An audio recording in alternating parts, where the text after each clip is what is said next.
being African myself and at one time young, it is always refreshing. Wonderful reminiscences one can relate to as I meet with, talk to, get to know, and be inspired by the people I meet here. This is an oasis of creativity, ingenuity, and freshness. It's wonderful. In Botswana, we are faced with the challenges that many nation states are faced with. It's to do with how we adapt and how we manage to reduce the risk that's associated with development. And a lot of it is to do with the amount of CO2 we emit to the air, which is a threat to our environmental ecosystem. And so in Botswana, what we have chosen to do is develop a new climate policy in 2021. But we've actualized the policy because we've got a plan to it. Part of the plan is a commitment to make sure that we increase our uptake and use of clean energy technologies. And so part of our deployment has been to, our determination has been to increase such from 2% to 5%, but then particularly with the area of electricity generation, we've been heavily dependent on thermal power production, which is a lot of coal, because we have abundant coal reserves. And that's what we use for our base load production, which drives our domestic economy and drives our industrial agenda. And the advantage of geography has been that Botswana finds itself being in a location that presents some of the best solar irradiation positions in the world. And so we want to take advantage of this. And we had before an integrated resource plan that primarily gave prominence to thermal power production. We have adjusted since in response to meeting the global targets as set out in the SDGs, so that we rev it up to 30%, we're determined by 2030 would be clean energy production, primarily solar. We have been motivated by some of the results we gotten from our wind studies. So we'll be putting up some wind turbines and gas, natural gas, for the production of electricity. And with an enhanced capacity to develop electricity from solar, given our scattered population, sparsely populated in some areas, quite far away from the grid, a grid which is expensive to deploy and not as efficient, we're actually looking at the development of standalone solar power systems in some of those locations. We are also looking at collaborating and developing partnerships with some of the leading global tech innovative companies and institutions, some of which are investigating and have shown promising results of replacements to the regular grid that we have. And with these, when these are found, who knows, we might be able to participate in the hydrogen space for energy production.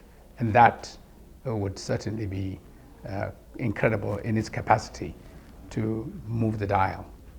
And I happen to be privileged to be a leader in this time, in this century, when the world, my country included, is faced with the problems that bedevil us. And so one has to be focused and purpose-driven. Otherwise, you have no business being a leader. And being purpose-driven, relevant and focused means you've got to respond to your demographic realities.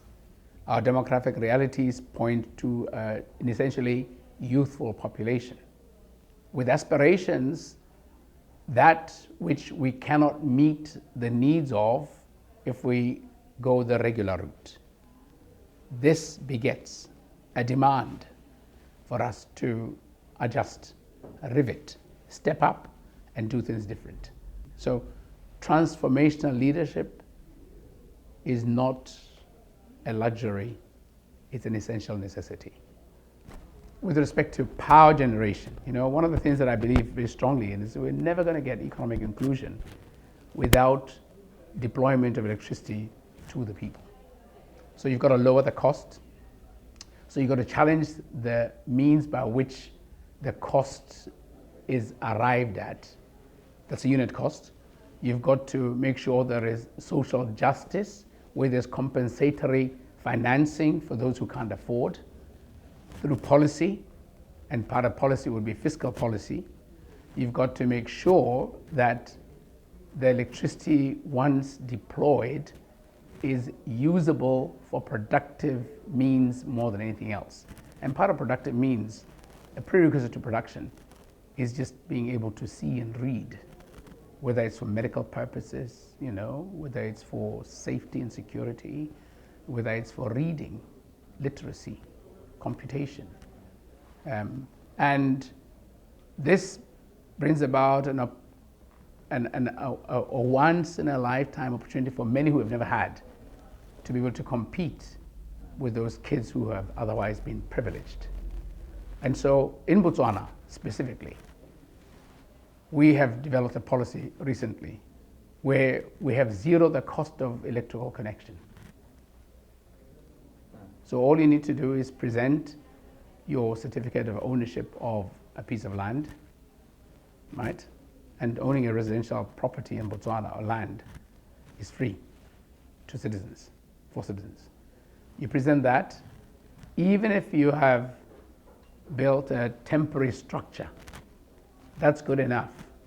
You put your application in, we have what's called a ready box, and you get that also plugged in for free, and you can put in your first light in your life. So what we do is we calculate the return on that in the cost of the tariff over time. But we rebalance it so that everybody has it. And then, of course, like I said, we do deploy solar, electricity to places that are off-grid, etc. We, in the developing world, suffer the most of the worst of those. And we pay for that through every means possible, including being made to pay by the financial institutions whose standards of measure for access to credit have included in there our ability to not emit. Right? And that would stall and put us on the back foot our capacity to industrialize. So there's a whole framework laden with unfairness in an attempt to address a problem. But the problem persists. So it's not that we are not committed to making sure we reduce carbon emissions, but the question has got to be asked and an answer demanded. If you are to inflect and make the most significant impact in dealing with a problem, where should you act first and most? Is it among us or them? Without taking away the need for everybody to take action. And I would hazard to suggest that we continue to pay a bigger price in even an attempt to resolve problems that are the responsibility of those developed. And I think this is causing a humanitarian crisis. It's a lack of justice. It brings about sustained inequity globally because we've been pushed down and we keep getting pushed down even more in an attempt to rivet. What's worse is, particularly through the financial institutions, in those opportunities that are natural, that present themselves in their capacity to respond most, such as solar irradiation. Guess who wants to occupy the place of opportunity to respond to those the most? It's not our financial institutions, It's not our countries.